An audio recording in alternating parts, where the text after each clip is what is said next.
બોલજો. 1 2 very good. પછી કેટલા છે? 3 ચાલો 3 કરો.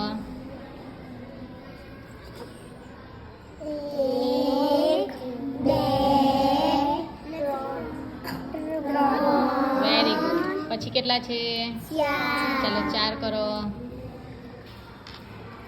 1 2 3 4 વેરી ગુડ. ચાલો પછી કેટલા છે? 5 ચાલો 5 ટપકા કરો.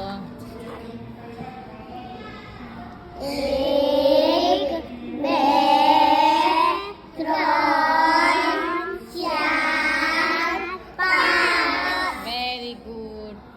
ચાલો જૈનબેનનો વારો લઈ લો. હવે સુકાવા દો હે કે પછી આપણે નીચે કરીએ?